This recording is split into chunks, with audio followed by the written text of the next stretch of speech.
മഠത്തിൽ ചേർന്നു, സഭാവസ്ത്രമൊക്കെ സ്വീകരിച്ചു. അതിനുശേഷം പിന്നെ എങ്ങനെയായിരുന്നു സേവന മേഖലകളൊക്കെ എങ്ങനെയായിരുന്നു? ഇവിടെ തന്നെ ആയിരുന്നോ അതോ ഇറ്റലിയിലേക്ക് പോയോ? എങ്ങനെയായിരുന്നു? ഞാൻ DED ആണ് പഠിച്ചത്. പഠിച്ചതിന് ശേഷം സാന്റാക്രൂസ് നമ്മുടെ രൂപതയുടെ സ്ഥാപനമാണ്. അപ്പോൾ അവിടെ കിൻഡർ ഗാർഡനിൽ വർക്ക് ചെയ്തിട്ടുണ്ട്. ഒരു 4 വർഷം അവിടെ വർക്ക് ചെയ്തു. അത് കഴിഞ്ഞ് 1 വർഷം ഇറ്റലിയിലേക്ക് പോയില്ല, 2 വർഷം ഇറ്റലിയിൽ പോയി. അപ്പോൾ അവിടെ ചെന്നു. അവിടുത്തെ നമ്മളുടെ നഴ്സറിയിൽ അസിസ്റ്റൻ്റ് മീൻസ് അവിടെയുള്ള ടീച്ചേഴ്സിനെ ഒന്ന് സപ്പോർട്ട് ചെയ്യുക, നമ്മൾ പോകുക, അവിടെ അവരുടെ കൂടെ ആയിരിക്കുക എന്നുള്ളത് മാത്രമായിരുന്നു. അപ്പോൾ അവിടെ ചെന്ന് കഴിഞ്ഞപ്പോഴത്തേക്കും എനിക്ക് തോന്നുന്നു അതൊരു ബ്ലെസ്സിങ് ആയിട്ടാണ് എനിക്ക് മനസ്സിലായത്. കാരണം അവിടെ ചെന്ന് അവരുടെ ആ ഒരു എഡ്യൂക്കേഷൻ്റെ രീതി നമുക്ക് മനസ്സിലായി. നമുക്കറിയാമല്ലോ, യൂറോപ്യൻ കൺട്രികളിൽ എഡ്യൂക്കേഷൻ നമ്മുടെ എഡ്യൂക്കേഷനിൽ നിന്നും വളരെ വ്യത്യസ്തമാണ്. അപ്പോൾ അതൊക്കെ കാണാൻ സാധിച്ചു. പിന്നെ ഞാൻ തിരിച്ചു പോകണമെന്ന് മദറിനോട് ആവശ്യപ്പെട്ടു. വളരെ സന്തോഷത്തോടു കൂടി തന്നെ അവർ പോകാൻ വേണ്ടി അനുവാദം തന്നു. അങ്ങനെ ഇവിടെ വന്ന് ഇവിടെ നമ്മളുടെ കിൻഡർ ഗാർഡനിൽ സേവനം ചെയ്യാൻ തുടങ്ങി. ശരിക്കും പറഞ്ഞു കഴിഞ്ഞാൽ അവിടെ നിന്ന് കിട്ടിയ കാര്യങ്ങളൊക്കെ എനിക്കിവിടെ ചെയ്യാനുള്ള ഒരു അവസരം കിട്ടിയെന്നുള്ളതാണ്. അപ്പോൾ ഓരോ നമ്മളുടെ അവിടുത്തെ കുഞ്ഞുങ്ങൾ എന്താ പറയുന്നത്, പേപ്പർ ആദ്യം അവർ അക്ഷരം പഠിപ്പിക്കുക അങ്ങനെയൊന്നും അല്ല, പേപ്പർ കൊടുത്തിട്ട് അവർ വെറുതെ ഇങ്ങനെ കുത്തിവരക്കും. അപ്പം ഞാൻ അവിടെ നിന്ന് ചിന്തിക്കുമായിരുന്നു, നമ്മളുടെ നാട്ടിലാണ് ഇത് സംഭവിക്കണമെങ്കിൽ നമ്മളുടെ അമ്മമാരെന്ത് പറയും, വെറുതെ കുത്തിവരച്ച് കളയണം. കാര്യം A4 സൈസ് പേപ്പറാണ് ഈ കുത്തിവരച്ച് കളയണത്. അപ്പം ഞാൻ അങ്ങനെ ചിന്തിച്ചിട്ടുണ്ട്, നമ്മളുടെ അമ്മമാർ എങ്ങനെ ഇതിനോട് പ്രതികരിക്കുമെന്നുള്ളത്. പക്ഷേ നമുക്ക് മനസ്സിലാവും ഓരോ ഘട്ടം കഴിയുമ്പോഴും ഇവരുടെ വരകൾ മാറുവാണ്. അപ്പോൾ പിന്നീട് ആവുമ്പോൾ അവർ വരക്കുന്നത് രാജകുമാരി അങ്ങനെയുള്ള പിക്ചേഴ്സിലേക്ക് അവർ വരച്ചു തുടങ്ങും. അപ്പോൾ ശരിക്കും ഞാൻ അതൊന്ന് ഇവിടെ ചെയ്യിപ്പിക്കുമായിരുന്നു. ഇപ്പോൾ നമ്മൾ A4 സൈസ് പേപ്പറൊന്നും നമ്മൾ ചെയ്യൂല, മറിച്ച് ഇങ്ങനെ നോട്ടീസുകൾ അത് കളക്ട് ചെയ്തിട്ട് അത് വെട്ടി കുട്ടികൾക്ക് കൊടുക്കും. അപ്പോൾ അവരത് ചെയ്യുമായിരുന്നു. അതൊക്കെ ഭയങ്കര ഒരു നഴ്സറി സേവന മേഖലയിൽ ഭയങ്കര സന്തോഷമുള്ള ഒരു കാര്യമായിരുന്നു. ഇപ്പൊ അപ്പോൾ നഴ്സറി മേഖലയിൽ തന്നെയാണ് വർക്ക് ചെയ്യുന്നത്. ഇവിടെ ഈ മഠത്തിൽ എത്തിച്ചേരുന്നവർക്ക് ഇപ്പോഴും സിസ്റ്ററിനെ കുട്ടികളുടെ കൂടെയാണ് കൂടുതലും കാണാൻ പറ്റുന്നത്. ഇങ്ങനെയുണ്ട് ആ ഒരു ജീവിതം. ശരിക്കും പറഞ്ഞു കഴിഞ്ഞാൽ ഇതിന് നമ്മുടെ സിസ്റ്റർ, അന്ന് ഞങ്ങളുടെ ഫോർമേഷനിലായിരുന്ന സിസ്റ്റർ ഡീനയോടാണ് നന്ദി പറയേണ്ടത്. കുഞ്ഞിലെ ടീച്ചേഴ്സിനെ കാണുമ്പോൾ തോന്നുമായിരുന്നു ടീച്ചർ ആവണമെന്നുള്ളത്. പക്ഷെ അത് കഴിഞ്ഞപ്പോഴത്തേക്കും ആ ഒരു ഇൻട്രസ്റ്റ് ഒക്കെ പോയി. പക്ഷെ ഇപ്പം ഇങ്ങനെ ദൈവത്തിൻ്റെ മുമ്പിലായിരിക്കുമ്പോൾ ഞാൻ എപ്പോഴും ഓർക്കും, നമ്മളുടെ ആഗ്രഹങ്ങളെല്ലാം ദൈവം സാധിച്ചു തന്നിട്ടുണ്ട്. അത് കറക്റ്റ് ആ ഒരു സ്ഥലത്ത് നമ്മളെ എത്തിച്ചു എന്നുള്ളതാണ്. ഇപ്പോൾ സിസ്റ്റർ ഡീന ഫോർമേഷനിലായിരുന്ന സമയത്ത് ഞാൻ പറഞ്ഞില്ല, എനിക്ക് പഠിക്കാൻ ഇത്തിരി ബുദ്ധിമുട്ടുള്ള ഒരാളാണ്. അപ്പോൾ അത് മനസ്സിലാക്കി സിസ്റ്റർ എന്നെ ആ ഒരു DED വിടാനും എന്നിട്ട് ഈ കുഞ്ഞുങ്ങളിലേക്ക് എത്തിക്കാനും സിസ്റ്ററാണ് അതിന് സപ്പോർട്ട് ചെയ്ത് ഇനിഷ്യേറ്റീവ് എടുത്തത്. അപ്പം അത് ശരിക്കും ഒരു ഭയങ്കര സന്തോഷമാണ് കുഞ്ഞുങ്ങളുടെ കൂടി ആയിരിക്കുന്നത് എന്നുള്ളത്. അത് അത്രയും സന്തോഷത്തോടു കൂടി തന്നെയാണ് ചെയ്യുന്നത്. ദൈവവിളിയിലേക്ക് കടന്നു വരിക എന്ന് പറയുമ്പോൾ ഈശോയോട് കുറച്ചുകൂടെ അടുത്ത് നിൽക്കുക എന്നുള്ളതാണ്. അതായത് ഈശോയെ ഒരുപാട് പേരിലേക്ക് കൊടുക്കുക, ഈശോയുടെ സ്നേഹം മനസ്സിലാക്കി കൊടുക്കുക. അത് ഈ കുട്ടികളിലൂടെ കുറെ കൂടെ ഭംഗിയായിട്ട് നിർവഹിക്കാനായിട്ട് സാധിക്കുന്നുണ്ടോ സിസ്റ്റർ? തീർച്ചയായിട്ടും. കാരണം ഇപ്പോൾ നമ്മൾ ബൈബിളിൽ പറയാറുണ്ടല്ലോ, യേശു കുഞ്ഞുങ്ങൾ എൻ്റെ അടുത്തേക്ക് വരുവൻ അവിടെ തടയരുതെന്നാണ് പറയുന്നത്. അപ്പം നമുക്ക് കുറച്ചുകൂടി ഇപ്പം ബാക്കിയുള്ള ടീച്ചേഴ്സിൽ നിന്നും സിസ്റ്റേഴ്സ് വ്യത്യസ്തമാകുന്നത് കുറച്ചുകൂടി നന്മകൾ അവർക്ക് പറഞ്ഞു കൊടുക്കാൻ വേണ്ടി നമുക്ക് സാധിക്കുന്നുണ്ട്. അപ്പം ഇപ്പോൾ എന്തെങ്കിലും സംശയം ഉണ്ടെങ്കിൽ കഴിഞ്ഞ പ്രാവശ്യം എന്നോടൊരു നമ്മുടെ UKG പഠിക്കുന്ന 5 വയസ്സുകാരൻ ചോദിച്ചൊരു ചോദ്യമാണ്, സിസ്റ്ററെ കല്യാണം കഴിക്കാതെ കുഞ്ഞുങ്ങൾ ഉണ്ടാകുമോ? അത് അങ്ങനെ ഉണ്ടാകുന്നതുകൊണ്ട് കുഴപ്പമുണ്ടാകുന്ന ചോദിച്ചത്. അപ്പോൾ ഞാൻ പറഞ്ഞു, അത് അങ്ങനെ ഉണ്ടാകാൻ പാടില്ല, നമ്മൾ കല്യാണം കഴിച്ചിട്ട് മാത്രമേ കുഞ്ഞുങ്ങൾ ഉണ്ടാകാൻ പാടുള്ളൂ. അതാണ് നമ്മളുടെ സംസ്കാരം എന്നുള്ള രീതിയിൽ. സംസ്കാരം എന്നുള്ള വാക്കൊക്കെ എന്തോരം മനസ്സിലാവുമെന്ന് അറിയില്ല, പക്ഷെ എന്നിരുന്നാലും അങ്ങനെയാണ് കുഞ്ഞുങ്ങളുടെ ചിന്തകൾ പോകുന്നതെന്നുള്ളതാണ്. ഇപ്പോഴത്തെ കുട്ടികളെ നമുക്ക് അങ്ങനെ വിലയിരുത്താനും പറ്റില്ല. കാരണം കുട്ടികൾ ഭയങ്കര ഹൈപ്പർ ആക്റ്റീവ് ആയിട്ടുള്ള കുട്ടികളാണ്. ചെറിയ കുട്ടികളായാൽ പോലും അവർക്ക് ഭയങ്കര സംശയങ്ങളാണ്. പിന്നെ അതുപോലെ എല്ലാ കുട്ടികളുടെയും എന്താ പറയുക IQ ലെവലും ഒരുപോലെ ആയിരിക്കില്ല, പിന്നെ അവരുടെ ചിന്താഗതികൾ ഒരുപോലെ ആയിരിക്കില്ല. അപ്പൊ ഈ വൈവിധ്യത്തിൽ നിന്നുകൊണ്ട് ഇങ്ങനെ ഈ കുട്ടികൾ ചോദ്യം ചോദിക്കുമ്പോൾ അപ്പൊ ഞാൻ ഇതെങ്ങനെ ഉത്തരം പറയും എന്നുള്ള, അപ്പൊ അങ്ങനത്തെ സാഹചര്യങ്ങളൊക്കെ സിസ്റ്റർ എങ്ങനെയാണ് ഹാൻഡിൽ ചെയ്യുന്നത്? ശരിക്കും പറഞ്ഞു കഴിഞ്ഞാൽ ഇപ്പോൾ ഞാൻ പഠിപ്പിക്കുന്ന എൻ്റെ കുഞ്ഞുങ്ങൾ എനിക്ക് ഭയങ്കര എന്താ പറയുക സന്തോഷമാണ് അവരെന്ന് പറയണത്. കുറേ ചോദ്യങ്ങൾ ഇപ്പോൾ പറഞ്ഞതുപോലെ കുറേ ചോദ്യങ്ങളുണ്ട്, അല്ലെങ്കിൽ അവർ പല കഴിവുകളുള്ളവരാണ്. അപ്പോൾ ശരിക്കും പറഞ്ഞു കഴിഞ്ഞാൽ അവരുടെ കഴിവുകൾ മനസ്സിലാക്കി. ഇപ്പോൾ ഒരു കൊച്ചു നന്നായിട്ട് പാട്ട് പാടുന്ന കുട്ടിയുണ്ട്, അപ്പോൾ നമുക്ക് എവിടേക്ക് ആ കൊച്ചിനെ കൊണ്ടുപോകാൻ സാധിക്കും, എങ്ങനെയൊക്കെ ആ കുട്ടീനെ പ്രോത്സാഹിപ്പിക്കാൻ സാധിക്കും, അത് നമ്മൾ അങ്ങനെ ചെയ്യുമെന്നുള്ളതാണ്. പിന്നെ ഒരു കുഞ്ഞ് നല്ല രസമായിട്ട് പടം വരക്കും. നമ്മൾ ഒരു ബുക്ക് മേടിച്ച് വെച്ചിട്ടുണ്ട്, അപ്പോൾ അവൻ്റെ ആ ഒരു ബുക്ക് കാണുവാണെങ്കിൽ വ്യത്യസ്തങ്ങളായിട്ടുള്ള അതിങ്ങനെ ആലോചിച്ച് നമുക്ക് വണ്ടറാകും നമ്മൾ ആ ബുക്ക് കാണുമ്പോഴത്തേക്കും. അത്രയും നന്നായിട്ട് പടം വരക്കുന്ന കുഞ്ഞുങ്ങളാണ്. അപ്പോൾ നമ്മൾ ഇപ്പോൾ എവിടെയെങ്കിലും ഒരു പ്രോഗ്രാമൊക്കെ കോമ്പറ്റീഷൻസൊക്കെ നടക്കുമ്പോൾ നമ്മൾ ഈ കുഞ്ഞുങ്ങളെ അവിടെ കൊണ്ടുപോയി ഡ്രോയിങ് മത്സരങ്ങൾ, അതുപോലെ തന്നെ എന്താ പറയണത് നമ്മുടെ ഫാൻസി ഡ്രസ് മത്സരങ്ങൾ, അങ്ങനെയുള്ള മത്സരങ്ങളിൽ നമ്മളവരെ പങ്കെടുപ്പിക്കും. അതുപോലെ തന്നെ നമ്മൾ ഇവിടെയും ഓരോ മാസം കുഞ്ഞുങ്ങൾക്ക് വേണ്ടി നമ്മൾ പ്രോഗ്രാം ചെയ്യും. അവരുടെ എന്തുമാത്രം അവരുടെ കഴിവുകൾ നമുക്ക് പുറത്തെടുക്കാൻ വേണ്ടി പറ്റുമോ അത്രയും നമ്മൾ കുഞ്ഞുങ്ങളെ കൊണ്ട് ചെയ്യിപ്പിക്കുകയും ചെയ്യും. ഇപ്പോൾ LKG പഠിക്കുന്ന സമയത്താണ് ഞാൻ ഇവരോട് കത്രിക കൊണ്ടുവരാൻ വേണ്ടി പറഞ്ഞു. അപ്പോൾ പാരൻസ് എല്ലാവരും പറഞ്ഞു, ഇല്ല സിസ്റ്ററെ അത് പറ്റൂല, കാരണം കൊച്ചുങ്ങളാണ്, അവർക്കറിയില്ല. അപ്പം നമ്മൾ പറഞ്ഞു കൊടുക്ക്. അത് കഴിഞ്ഞ് എല്ലാവരും തന്നെ കൊടുത്തു വിട്ട് കഴിഞ്ഞ് ഇപ്പോൾ ഈ UKGയിൽ നമ്മുടെ കുഞ്ഞുങ്ങൾ നിൽക്കുമ്പോഴത്തേക്കും അവർ ഈ കത്രിക വെച്ച് അവർ സ്വയമേ കട്ട് ചെയ്യും. അവർക്കത് ഉപയോഗിക്കേണ്ട രീതി അറിയാം. മീൻസ് ആരെങ്കിലും കൊണ്ടു കഴിഞ്ഞാൽ അത് മുറിയുമെന്നുള്ള നല്ല കോൺഷ്യസ് ആണ് കുഞ്ഞുങ്ങൾ. അപ്പോൾ അവർ തനിയെ കാര്യങ്ങൾ, ഇപ്പോൾ ഒരു പേപ്പർ എടുത്ത് നമ്മൾ വെട്ടിക്കൊടുക്കേണ്ട കാര്യമില്ല. അവർ തനിയെ ഇപ്പോൾ എന്തെങ്കിലും ഒരു ആക്ടിവിറ്റി, കട്ടിങ് ആൻഡ് പേസ്റ്റിങ്ങുകളുടെ ആക്ടിവിറ്റി കൊടുക്കുമ്പോഴത്തേക്കും അവർ തനിയെ അത് ചെയ്യും.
എങ്ങനെയാണ് ഇൻസ്റ്റഗ്രാമിലേക്ക് എത്തിച്ചേർന്നത്? അതായത് സോഷ്യൽ മീഡിയയിൽ തന്നെ ഏറ്റവും ട്രെൻഡിങ് ആയിട്ടുള്ള ഒരു പ്ലാറ്റ്ഫോമാണ് ഇൻസ്റ്റഗ്രാം.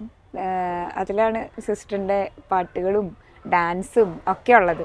ഇപ്പോൾ ഇൻസ്റ്റഗ്രാമിലേക്ക് വന്നതെന്ന് പറഞ്ഞു കഴിഞ്ഞാൽ ശരിക്കും ഇതിനെക്കുറിച്ചൊന്നും അധികം അറിവുണ്ടായിരുന്നില്ല.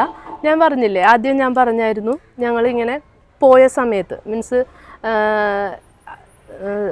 കടവ് ആ പള്ളിയിൽ പോയ സമയത്ത് ഞങ്ങളെല്ലാവരും കൂടി ഇറ്റലിയിൽ വെച്ച് കുറച്ച് റീൽസ് ഞാൻ ചെയ്തിട്ടുണ്ട്.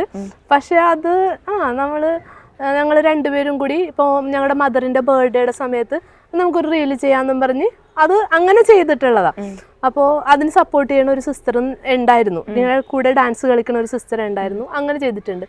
പക്ഷെ ഇത് ശരിക്കും ഞങ്ങൾ ആ പള്ളിയിൽ പോയ സമയത്താണ് എല്ലാവരും കൂടി ഇരുന്നപ്പോൾ അങ്ങനെ ചെയ്യാമെന്നും പറഞ്ഞ് ചെയ്തതാണ്.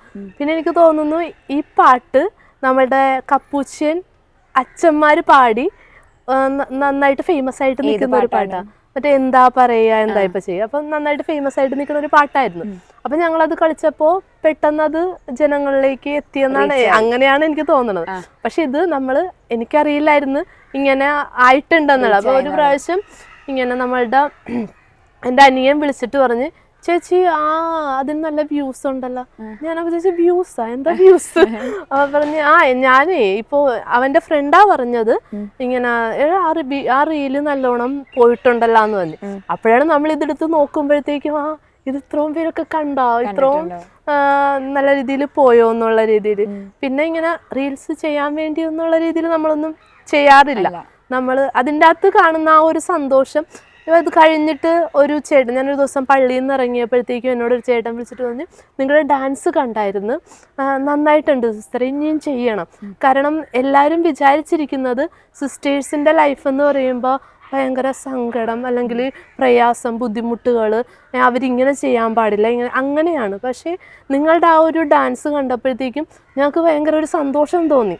സിസ്റ്റേഴ്സിനും ഇതൊക്കെ ഇങ്ങനെ ചെയ്യുന്നുണ്ട് എന്നുള്ളതിൽ ഭയങ്കര സന്തോഷം തോന്നിയുള്ളതാണ്. അപ്പം അത് ആ ചേട്ടൻ പറഞ്ഞു. പിന്നെ ഇങ്ങനെ പറഞ്ഞ്, ചിലപ്പോൾ സിസ്റ്ററിൻ്റെ ഈ ഇങ്ങനെ നിങ്ങളിങ്ങനെ ചെയ്യണത് കാണുമ്പോൾ മറ്റു സിസ്റ്റർമാർക്കും അതൊരു പ്രചോദനമാകും. അപ്പം ചിലപ്പോൾ ഇങ്ങനെ ബാക്ക്വേർഡായിട്ട് പോണ സിസ്റ്റർമാരും ഇത് കണ്ട് മുന്നോട്ട് വരാൻ. അപ്പം ഞാൻ അങ്ങനത്തെയുള്ള രീതിയിലൊന്നും നമ്മൾ ചിന്തിച്ചിട്ട് പോലും ഇല്ല. ഇത് സത്യം പറഞ്ഞാൽ ചക്ക വീണു മുയൽ ചത്തു എന്നൊക്കെ പറയുന്ന ഒരു അവസ്ഥയായിരുന്നു. പക്ഷേ പിന്നീടും ഇങ്ങനെ റീൽസ് ചെയ്യണമെന്ന് പറഞ്ഞല്ല. ഇന്നിപ്പോൾ ഞങ്ങളുടെ സിസ്റ്റേഴ്സ് എന്ന് പറയുമ്പോൾ എല്ലാവരും ഒരുമിച്ച് എപ്പോഴും ഉണ്ടാകില്ല.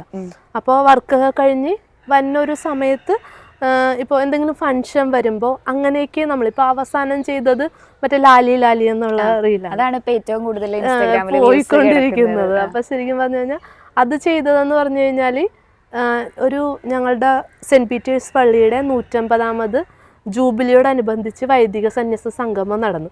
അപ്പോൾ ആ സമയത്ത് നമ്മളോടൊരു പ്രോഗ്രാം ചെയ്യുവാന്ന് ചോദിച്ചു.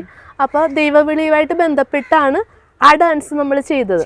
അപ്പോൾ അതിൻ്റെ അകത്ത് മറ്റേ കൊട ഉണ്ടായിരുന്നു. പക്ഷെ കൊട എടുത്തപ്പോൾ ആ സമയത്ത് അത് തെളിഞ്ഞില്ല. സംഭവം തെളിഞ്ഞു, പക്ഷെ ഒരു ലൈറ്റ് ഓഫ് ചെയ്യാൻ പറ്റാഞ്ഞതുകൊണ്ട് അതിൻ്റെ ആ ഒരു എഫക്റ്റ് കിട്ടിയില്ല എന്നുള്ളത്. അതാണ് അത് ഞങ്ങൾ ഇവിടെ വന്നു കഴിഞ്ഞ് നമുക്ക് ഇത് പൈസ കൊടുത്ത് മേടിച്ചതല്ലേ, അപ്പൊ എന്തായാലും നമുക്ക് ചെയ്യാം എന്നുള്ള രീതിയിൽ. അപ്പൊ പൊതുവെ എല്ലാവരുടെ അടുത്ത് ഇങ്ങനെ പോസിറ്റീവ് ആയിട്ടുള്ള പ്രതികരണം തന്നെയായിരുന്നു ഡാൻസ് ഇങ്ങനെ പോസ്റ്റ് ചെയ്തപ്പോ? ഡാൻസിന് മുമ്പ് നമ്മൾ കിൻഡർ ഗാർഡനിൽ ഒരു വെഹിക്കിളിനെ കുറിച്ച് പഠിപ്പിച്ചപ്പോൾ കുട്ടികളോട് വെഹിക്കിൾ കൊണ്ടുവരാൻ പറഞ്ഞു. അപ്പോൾ അതിൻ്റെ ഒരു റീല് വൈറലായിരുന്നു. അതാണ് 1 മില്യണോളം വ്യൂസ് ഉണ്ട് നമുക്കതിൻ്റെ. അപ്പോൾ അത് വൈറലായി കഴിഞ്ഞപ്പോഴത്തേക്കും ഫേസ്ബുക്കിൽ ശരിക്കും ഞാൻ കമൻറ്റുകളും ഫേസ്ബുക്കിൽ അങ്ങനെ വല്ലപ്പോഴും കയറി നോക്ക് അങ്ങനെയുള്ളു. ഇൻസ്റ്റാഗ്രാമിൽ പോസ്റ്റ് ചെയ്യുമ്പോൾ ഓട്ടോമാറ്റിക് അതിലേക്ക് പോകണമല്ലോ. അപ്പോൾ അതിൻ്റെ അകത്ത് ഇങ്ങനെ ഒരു പ്രാവശ്യം എൻ്റെ ബ്രദർ തന്നെ വിളിച്ചിട്ട് പറഞ്ഞു, ചേച്ചി അതിൻ്റെ അടിയിലെ കമൻറ്റ് കണ്ട അതൊന്ന് നോക്കുന്നുള്ള രീതിയിൽ പറഞ്ഞു. അപ്പോൾ ഞാനിങ്ങനെ നോക്കിയപ്പോഴത്തേക്കും കുറേ ഇങ്ങനെ കല്യാണം കഴിച്ച് ജീവിച്ചുകൂടെ മറ്റു അങ്ങനെയുള്ള കമൻറ്റുകൾ കണ്ടു. അപ്പം ഞാൻ പറഞ്ഞു അതിനെന്താ ഇപ്പം നദി, സോഷ്യൽ മീഡിയ ആണ്, ആർക്ക് വേണമെങ്കിലും എന്തും പറയാമല്ലോ, അതങ്ങനെ പോട്ടെ എന്ന് പറഞ്ഞു. പക്ഷെ അവർ നമ്മുടെ ആങ്ങളമാരാണ്, അവർക്കത് പറ്റൂലല്ലോ. അപ്പോൾ അവൻ എന്നോട് പറഞ്ഞു, ചേച്ചി ആ കമൻറ്റ് സെക്ഷൻ ഓഫ് ചെയ്തിടും അങ്ങനെ പറഞ്ഞു. അപ്പോൾ ശരിക്കും ഞാനും ചിന്തിച്ചപ്പോഴത്തേക്കും നമ്മളുമായിട്ട് ബന്ധപ്പെട്ട് നിൽക്കുന്നവർക്ക് സ്വാഭാവികമായിട്ട് അതൊരു ബുദ്ധിമുട്ടായിരിക്കാം എല്ലാവർക്കും വന്ന്. അപ്പോൾ അങ്ങനെ ആ കമൻറ്റ് എനിക്ക് അത് എങ്ങനെ ഓഫ് ചെയ്യണമെന്ന് അറിയില്ലായിരുന്നു. പക്ഷേ അത് ബ്രദർ തന്നെ വന്ന് അത് ഓഫ് ചെയ്തിട്ടു എന്നുള്ളതാണ്. അപ്പോൾ അങ്ങനൊരു എക്സ്പീരിയൻസ് ഉണ്ട്. പക്ഷേ നമ്മളെ അടുത്തറിയാവുന്നവരും നമ്മളെ കാണുന്നവരും ഇന്ന് വരെ കണ്ടിട്ടുള്ളവരെല്ലാവരും കണ്ടു പറയുന്നതെല്ലാവരും നന്നായിട്ടുണ്ട്. ബസ്സിൽ കയറുമ്പോൾ ചിലർ പറയാറുണ്ട്, സിസ്റ്റർ റീൽസ് കണ്ടായിരുന്നു, നല്ലതായിരുന്നു. അങ്ങനെ നല്ലതേ നേരിട്ട് കാണുന്നവരെപ്പോഴും നല്ല അഭിപ്രായമാണ് പറഞ്ഞിരിക്കുന്നത്. അപ്പൊ അതിലും സന്തോഷമേ ഉള്ളൂ. അപ്പൊ എല്ലാ റീൽസിലും നോക്കിക്കഴിഞ്ഞാൽ കൂടെയുള്ള സിസ്റ്റേഴ്സ് എല്ലാവരും ഭയങ്കര സന്തോഷത്തിലാണുള്ളത്. അപ്പോൾ മഠത്തിൽ നിന്നും എനിക്ക് തോന്നുന്നു എല്ലാവർക്കും ഇത്തരത്തിൽ റീൽ എടുക്കാനും ഡാൻസ് ചെയ്യാനും ഒക്കെ വളരെ സന്തോഷമാണെന്ന് തോന്നുന്നു. ഇങ്ങനെ അവരുടെ ഭാഗത്തു നിന്നുള്ള സപ്പോർട്ടൊക്കെ ശരിക്കും പറഞ്ഞു കഴിഞ്ഞാൽ നമ്മുടെ അധികാരികൾ സമ്മതിച്ചില്ല എന്നാണെങ്കിൽ നമുക്കിത് ചെയ്യാൻ പറ്റില്ല എന്നുള്ളതാണ്. അപ്പം ഞങ്ങളുടെ മദർ, ഞാൻ ഇറ്റലിയിൽ നിന്ന് പോരുന്ന സമയത്ത് മദർ എന്നോട് പറഞ്ഞൊരു കാര്യം, നീ ഡാൻസ് സ്റ്റോപ്പ് ചെയ്യരുതെന്നുള്ളതാണ്. അപ്പോൾ ശരിക്കും അത് ഇപ്പോൾ ഇവിടെ വന്നിട്ടാണെങ്കിലും ഇവിടുത്തെ സുപ്പീരിയർ സിസ്റ്റർ ലിജിയാണ്. സിസ്റ്റർ ലിജിയുടെ സപ്പോർട്ട് ഭയങ്കരമായിട്ടുണ്ട്. ഇവൻ ഞങ്ങളുടെ ഇടവകയിൽ പ്രോഗ്രാം ഞാൻ പറഞ്ഞല്ലോ, ജൂബിലിയോടനുബന്ധിച്ചുള്ള പ്രോഗ്രാം ഉണ്ട്. അപ്പോൾ അതിന് സിസ്റ്റേഴ്സ് ഡാൻസ് കളിക്കുക എന്ന് പറയുമ്പോൾ ബാക്കിയുള്ള അത് എങ്ങനെ എടുക്കുമെന്ന് അറിയില്ല. പക്ഷെ സിസ്റ്റർ 2 ഡാൻസ് ഞങ്ങൾ കളിച്ചു. മീൻസ് ഈ പ്രോഗ്രാമിന് ഒരു ഏകസ്ഥരുടെ സംഗമത്തിനും കളിച്ചു, വൈദികരുടെ സംഗമത്തിനും കളിച്ചു. അപ്പോൾ സിസ്റ്റർ അതിനുള്ള പെർമിഷൻ തന്നു എന്നുള്ളതാണ്.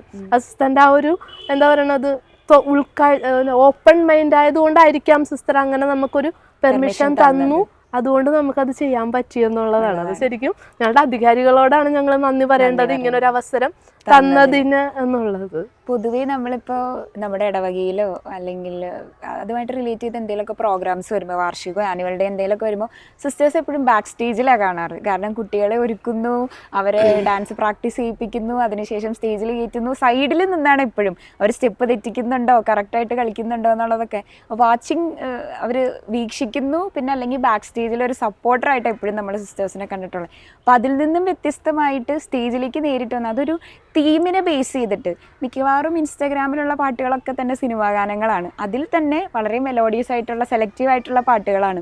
അപ്പോൾ എങ്ങനെയാണ് അത്തരത്തിലുള്ള ചിന്തകളിലേക്കൊക്കെ പോകുമ്പോൾ എങ്ങനെയാണ് ഒരു പ്രോഗ്രാം? നമ്മുടെ അച്ഛന്മാരാണ് ചോദിച്ചത്.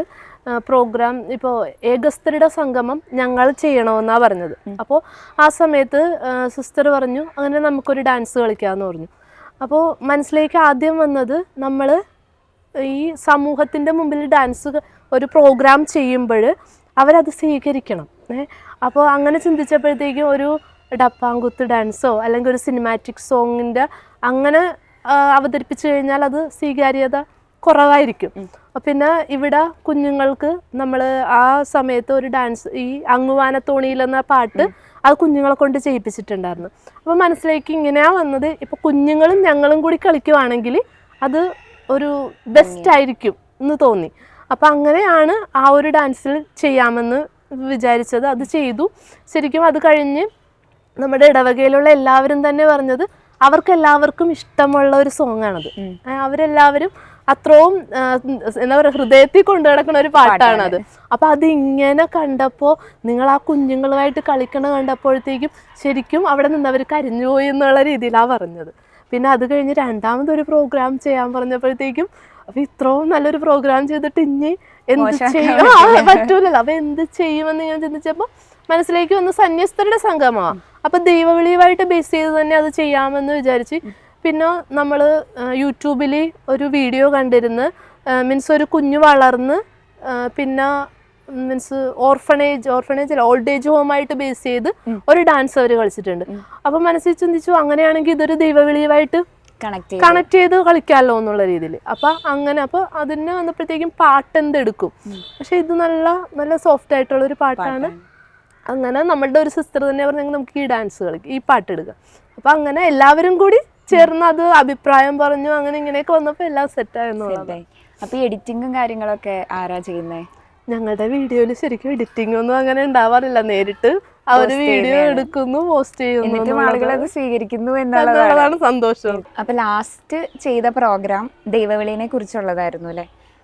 അപ്പൊ ഇന്നത്തെ കാലഘട്ടത്തിൽ ദൈവവിളി നേരിടുന്ന പ്രശ്നങ്ങൾ എന്തൊക്കെയാ സിസ്റ്ററിന് ഫീൽ ചെയ്തിട്ടുള്ളത്? അത് ഒന്നാമത് നമുക്കറിയാം, നമുക്ക് എല്ലാവർക്കും അറിയാം, ഇന്ന് നമ്മളുടെ കുടുംബങ്ങളിൽ മക്കളുടെ എണ്ണം വളരെ കുറവാണ്. പ്രത്യേകിച്ച് പെൺകുട്ടികൾ വളരെ കുറവാണ്. അപ്പോൾ അത് ഒന്നാമത്തെ ഒരു കാര്യമാണ്. പിന്നെ വേറൊരു പ്രശ്നം എന്ന് പറഞ്ഞു കഴിഞ്ഞാൽ ഇപ്പോൾ നമ്മൾ പ്രാർത്ഥനാ ജീവിതത്തിന് അത്ര പ്രാധാന്യം കൊടുക്കുന്നില്ല. അപ്പോൾ അതിൻ്റെ കാരണം ഒരു സിസ്റ്റർ അല്ലെങ്കിൽ ഒരു അച്ഛൻ ഒരു കുടുംബത്തിൽ നിന്ന് ഉണ്ടാവുന്നു എന്ന് പറയുമ്പോൾ അത് പ്രെയർ ലൈഫ് വളരെ ഇമ്പോർട്ടൻ്റ് ആണ്. അത് നമ്മുടെ കണ്ടു വളരുന്നതാണ്, നമ്മൾ ജീവിക്കണമെന്നുള്ളതാണല്ലോ. അപ്പോൾ അത് വളരെ ഇമ്പോർട്ടൻ്റ് ആണ്. പിന്നെ അതുപോലെ തന്നെ ഞാനിപ്പോൾ സൺഡേ സ്കൂളിലൊക്കെ പഠിപ്പിച്ച് അങ്ങനെയുള്ള നമ്മുടെ യൂത്തുമായിട്ട് ഇടപഴകുമ്പോൾ നമുക്ക് മനസ്സിലാവുന്ന ഒരു കാര്യം, അവരുടെ ചിന്തകൾ ഇപ്പോൾ നേരത്തെ എന്ന് പറഞ്ഞു കഴിഞ്ഞാൽ നമുക്കങ്ങനെ അവരുടെ ചിന്തകൾ വ്യത്യസ്തമാണ്. ഇപ്പോൾ എൻ്റെ ഞാൻ പഠിപ്പിക്കുമ്പോൾ അവർ പറയുന്ന കാര്യങ്ങൾ കേൾക്കുമ്പോൾ നമ്മൾ നെട്ടിപ്പോകും. കാര്യം അവർ പറയണത് ജോലി മേടിക്കണം, പഠിക്കണം, നന്നായിട്ട് പഠിക്കണം, ജോലി മേടിക്കണം, അതിനുശേഷം ഏൺ ചെയ്ത് കഴിഞ്ഞാൽ ഒറ്റയ്ക്ക് ജീവിക്കണമെന്നുള്ളതാണ്. ഒരു കല്യാണം അല്ലെങ്കിൽ വിവാഹ ജീവിതം എന്ന് പോലും അവർ ചിന്തിക്കുന്നില്ല. അപ്പോൾ പിന്നെ ഇങ്ങനെ ആലോചിക്കുമ്പോൾ തോന്നിയിട്ടുള്ളൊരു കാര്യം, ഒരു പക്ഷേ +2 SLC ഇതൊക്കെ കഴിഞ്ഞ് ഒരു ലേറ്റ് വൊക്കേഷൻ ഇനിയുള്ള മുന്നോട്ടുള്ള കാലഘട്ടത്തിൽ ഉണ്ടാകുമെന്നാണ് തോന്നുന്നത്. കാരണം അപ്പോഴായിരിക്കും ഒരു പക്ഷേ ഈ ലൈഫിൻ്റെ ഒരു മൂല്യം മനസ്സിലാകണത്, അല്ലെങ്കിൽ കുടുംബജീവിതത്തെക്കുറിച്ച് ചിന്തിക്കണം. ഇപ്പോഴുള്ള നമ്മുടെ കുഞ്ഞുങ്ങളുടെ ചിന്താഗതി എന്ന് പറയുന്നത് ഒറ്റയ്ക്ക് ജീവിക്കുക, അടിച്ചുപൊളിച്ച് ജീവിക്കുക, ഇതൊക്കെയാണ് നമ്മുടെ കുഞ്ഞുങ്ങൾ ചിന്തിച്ച് പോകുന്നത്. പിന്നെ ഗ്രാൻഡ് പാരൻസ് അത് ഒരു വലിയ കുറവാണ്. ഇപ്പോൾ എല്ലാ ഫാമിലിയും ഒരു പരിധി കഴിയുമ്പോൾ ഒരു സിംഗിൾ ഫാമിലി ആയിട്ട് മാറി ജീവിക്കാൻ ആഗ്രഹിക്കണേ. അപ്പം ശരിക്കും ഈ ഗ്രാൻഡ് പാരൻസിൽ നിന്ന് കിട്ടുന്ന കുറേ ഇപ്പം പ്രാർത്ഥന, അതുപോലുള്ള വിശുദ്ധന്മാരുടെ കഥകൾ, അതൊക്കെ ഒന്നും നമുക്ക് കിട്ടാതെ പോകുന്നു എന്നുള്ളതാണ്. അപ്പം അതൊക്കെ ഒരു പോരായ്മകളാണ് നമ്മുടെ ദൈവവിളിയിലേക്ക്. അപ്പൊ ഇത്തരത്തിലുള്ള ഈ ഒരു സാഹചര്യത്തിൽ ഇപ്പൊ ദൈവവിളി കുറഞ്ഞു വരുന്നു, അല്ലെങ്കിൽ കുടുംബങ്ങളിൽ പ്രാർത്ഥനാ ജീവിതം കുറഞ്ഞു വരുന്നു. അപ്പൊ ഇന്നത്തെ ഈ ഒരു കാലഘട്ടത്തിനോട് സിസ്റ്ററിന് കൊടുക്കാനുള്ള ഒരു മെസ്സേജ് എന്താണ്? അപ്പോൾ എൻ്റെ ജീവിതാനുഭവത്തിൽ നിന്ന് പറയുവാണെങ്കിൽ, ഞാൻ പറഞ്ഞല്ലോ ഇപ്പോൾ സക്രാരി, അത് എന്നെ സംബന്ധിച്ചിടത്തോളം എന്ത് കാര്യമുണ്ടെങ്കിലും അവിടെ പോയിരുന്ന് ഇരുന്ന് കഴിഞ്ഞാൽ നമുക്ക് ഭയങ്കര സമാധാനം കിട്ടും. ഇപ്പം നമ്മുടെ കുഞ്ഞുങ്ങൾ പറയുന്നുണ്ട് ഒറ്റക്ക് ജീവിക്കണം, ഒറ്റക്ക് അടിച്ചു പൊളിക്കണം. പക്ഷേ ഇത് മുന്നോട്ട് പോകുമ്പോൾ അവസാനം ഒരു മീനിങ്ലെസ് ഫീൽ ചെയ്യും. അപ്പോൾ ആ സമയത്ത് നമുക്ക് എന്തെന്നറിയില്ല. അപ്പോൾ അതുകൊണ്ട് നമ്മളെപ്പോഴും ഈശോയോട്, മീൻസ് സക്രാരിയോട് ചേർന്ന് നിൽക്കാൻ വേണ്ടി ശ്രമിക്കുക എന്നുള്ളതാണ്. ഏത് ഡിസിഷൻ എടുക്കുമ്പോഴും, അതിപ്പോൾ മുന്നോട്ടുള്ള ജീവിതത്തിലാവട്ടെ, അല്ലെങ്കിൽ എന്താ പറയണത്, ഇപ്പോൾ എഡ്യൂക്കേഷൻ്റെ കാര്യങ്ങളാണെങ്കിലും ഒരു ഡിസിഷൻ എടുക്കുന്ന സമയത്ത് ഈ സക്രാരിയോട് ചേർന്ന് നിന്ന് ഈശോയോട് എന്താ പറയുക, നമ്മൾ എപ്പോഴും പറയല്ലേ, പ്രാർത്ഥന എന്ന് പറയുന്ന പരസ്പരമുള്ള ഒരു സംഭാഷണമാണ്. അതിലേക്ക് നമ്മുടെ കുഞ്ഞുങ്ങൾ എത്തിച്ചേരണം എന്നുള്ളതാണ്. പിന്നെ ദൈവവിളിയൊക്കെ ഉണ്ടാവണം നമുക്ക്. ഇനിയും നമുക്ക് സന്യസ്തരുണ്ടാവണം, വൈദികരുണ്ടാവണം. വൈദികരാകാൻ വേണ്ടി ഇപ്പോഴും ഉണ്ട് നമുക്ക്. പക്ഷെ സിസ്റ്റേഴ്സ് അല്ലെങ്കിൽ ഒരു സന്യാസ ജീവിതത്തിലേക്കാണ് കുട്ടികളിപ്പോൾ അങ്ങനെ വരാത്തതെന്നുള്ളതാണ്. പക്ഷെ അത് നമ്മൾ നിങ്ങളെ സിസ്റ്റേഴ്സ് യൂത്തിനോട് പറയുവാണെങ്കിൽ സിസ്റ്റേഴ്സ് വന്ന് വിളിക്കുമ്പോൾ ഒന്ന് ചെന്ന് കാണണം അതെന്താണെന്നുള്ളത്. നമ്മൾ കേട്ടിട്ടുള്ള കാര്യങ്ങളല്ല, വന്നറിയണം അവരെങ്ങനെയാണ് ജീവിക്കണത്, അവരുടെ ലൈഫിൻ്റെ ആ ഒരു സന്തോഷം എന്താണ് എന്നുള്ളത് വന്ന് കാണുവാണെങ്കിൽ നമ്മൾ തീർച്ചയായിട്ടും നമുക്കതിലേക്ക് വരാനുള്ള ഒരു ആഗ്രഹം നന്നായിട്ട് തീർച്ചയായിട്ടും. അപ്പോൾ ഒരു സന്യാസിനി എന്നുള്ള നിലയ്ക്ക് ഇപ്പോൾ നമ്മൾ ലോകത്തിലേക്ക് നോക്കിക്കഴിഞ്ഞാൽ ഒരുപാട് പ്രതിസന്ധികൾ നേരിടുന്നുണ്ട്. സന്യസ്തരായാലും വൈദികരായാലും സഭ തന്നെ ആയാലും ഒത്തിരി വെല്ലുവിളികൾ നേരിടുന്നുണ്ട്. ആസ് എ മൈനോറിറ്റി നമ്മളും ഒരു ക്രിസ്ത്യാനികൾ എന്നുള്ള നിലയ്ക്കും ഒത്തിരി ഈ പറഞ്ഞ പോലെ പ്രതിസന്ധികളിൽ കൂടെയാണ് കടന്നു പോകുന്നത്. അതിനെ സിസ്റ്റർ എങ്ങനെയാണ് കാണുന്നത്? ശരിക്കും പ്രതിസന്ധികൾ ഉണ്ടാവുമ്പോഴും നമ്മുടെ സിസ്റ്റേഴ്സ് ആവട്ടെ, അച്ഛന്മാരാകട്ടെ, ലേ പീപ്പിളും, അവരും അൽമായരാവട്ടെ, അവരെല്ലാവരും ആ ഒരു വിശ്വാസം മുറുകെ ഉണ്ടെന്നുള്ളതാണ്. അതാണ് ഇങ്ങനെ നമ്മൾ കുറേ കാര്യങ്ങൾ കണ്ടറിയുമ്പോൾ അവരുടെ ആ ഒരു വിശ്വാസം, അല്ലെങ്കിൽ നമ്മൾ പറയുന്ന കാര്യങ്ങൾ, അത് വളരെ ബോധത്തോടു കൂടിയാണ്. ഇപ്പോൾ കഴിഞ്ഞിടക്ക് നടന്ന സംഭവങ്ങൾ അതൊന്നും ഞാൻ വിശദീകരിക്കുന്നില്ല, പക്ഷേ വളരെ ബോധ്യത്തോടു കൂടിയാണ് നമ്മൾ സംസാരിക്കുന്നത്. പിന്നെ ഒരിക്കലും ഇപ്പം ഒരു ക്രിസ്ത്യാനി എന്ന് പറയുന്നത് നമ്മളുടെ ദൈവം പഠിപ്പിച്ചിരിക്കുന്നത് സ്നേഹിക്കുക എന്നുള്ളതാണ്, ഇല്ലേ? യേശു എപ്പോഴും പറയുക നിങ്ങൾ പരസ്പരം സ്നേഹിക്കുക എന്നുള്ളതാണ്. അപ്പോൾ ഏതൊരു പ്രതിസന്ധി ഘട്ടത്തിലും ആ ഒരു സ്നേഹം നമ്മൾ എപ്പോഴും മുറുകെ പിടിക്കാറുണ്ട്, ഇല്ലേ? അപ്പോൾ ആ ഒരു സ്നേഹത്തിൽ തന്നെയാണ് ഒരു സന്യസ്ത അല്ലെങ്കിൽ ഒരു വൈദികൻ, എല്ലാവരും ഒരു ക്രിസ്ത്യാനികൾ മുന്നോട്ട് പോയിക്കൊണ്ടിരിക്കുന്നത് ആ ഒരു സ്നേഹത്തിൻ്റെ ബേസിലാണെന്നുള്ളതാണ്. സക്രാരിനെ ഇത്രയധികം സ്നേഹിക്കുന്ന സിസ്റ്റർ, കുഞ്ഞുങ്ങളെ ഇത്രയധികം സ്നേഹിക്കുന്ന സിസ്റ്റർ, ഡാൻസിലൂടെയും പാട്ടിലൂടെയും ഈശോയുടെ സ്നേഹം ഒരുപാട് പേരിലേക്ക് എത്തിക്കുന്ന സിസ്റ്റർ. അപ്പോൾ സിസ്റ്ററിനെ പരിചയപ്പെടാൻ കഴിഞ്ഞതിൽ ഒരുപാട് സന്തോഷം. അതിനോടൊപ്പം തന്നെ നമ്മുടെ ഗുഡ്നെസ്സിൻ്റെ പ്രേക്ഷകരുടെ അടുത്ത് എന്താണ് സിസ്റ്ററിന് പറയാനുള്ളത്? ഇങ്ങനെ നമ്മൾ ഇപ്പം ജീവിക്കുന്ന ഒരു കാലഘട്ടം ഉണ്ടല്ലോ, ലോകം ഭയങ്കര ഫാസ്റ്റായിട്ടാണ് പോയിക്കൊണ്ടിരിക്കണേ. അപ്പോൾ ശരിക്കും ഇങ്ങനെ സ്മൂത്തായിട്ടുള്ളൊരു ലൈഫ് നമുക്കൊരിക്കലും ഉണ്ടാവില്ല. പ്രതിസന്ധികളുണ്ടാവും, പ്രശ്നങ്ങളുണ്ടാവും. പക്ഷെ എന്നിരുന്നാലും നമ്മളെ കാത്തിരിക്കുന്ന ഒരു ദൈവം നമ്മളുടെ ചാപ്പലുകളിൽ, നമ്മുടെ പള്ളികളിലുണ്ട്. അപ്പോൾ ഒരിക്കലും നമ്മൾ എന്താ പറയണത്, ജീവിതത്തിൽ തളർന്നു പോകാതെ നമ്മൾ ബൈബിൾ വായിക്കുവാണെങ്കിൽ, ഈ കഴിഞ്ഞിടക്കത്തൊക്കെ വായനകൾ നമ്മൾ നോക്കുവാണെങ്കിൽ നമുക്ക് കാണാൻ സാധിക്കും. അവിടെ പറയുന്നത് രാജ്യങ്ങൾ തമ്മിൽ ഭിന്നത ഉണ്ടാകും, കുടുംബത്തിൽ ഭിന്നത ഉണ്ടാകും. അപ്പോൾ ഈശോ പണ്ടേ പറഞ്ഞു തന്നിട്ടുണ്ട്, ഒരിക്കലും ഒരു സ്മൂത്തായിട്ടുള്ള ലൈഫല്ല നമുക്കുള്ളത്. പ്രശ്നങ്ങൾ നമ്മുടെ ജീവിതത്തിൽ വരും, പക്ഷെ പിടിച്ചു നിൽക്കുന്നവൻ നിത്യജീവൻ അവകാശമാക്കുമെന്നാണ് പറയണത്. അപ്പോൾ പ്രശ്നങ്ങൾ ഉണ്ടാകുമ്പോൾ നമ്മൾ പിടിച്ചു നിൽക്കുക, യേശുവിനോട് കൂടെ ചേർന്ന് നിന്ന് മുന്നോട്ട് പോകാൻ നമുക്ക് സാധിക്കുമെന്നുള്ളതാണ്. അവസാനം നിത്യജീവൻ നമുക്ക് എല്ലാവർക്കും വേണമെന്നുള്ളതാണ്. അപ്പൊ ചെറിയ കാര്യങ്ങളിൽ വിശ്വസ്തയായിരുന്നുകൊണ്ട് എല്ലാവരെയും നിറഞ്ഞ മനസ്സോടെ സ്നേഹിക്കുന്ന സിസ്റ്ററിന് എല്ലാവിധ ആശംസകളും. ഇനിയും തുടർന്ന് വരുന്ന സേവന മേഖലകളിലും ഇപ്പോഴുള്ള സേവന മേഖലകളിലും ദൈവം സമൃദ്ധമായിട്ട് അനുഗ്രഹിക്കട്ടെ. എല്ലാവിധ ആശംസകളും. Thank you so much. Thank you.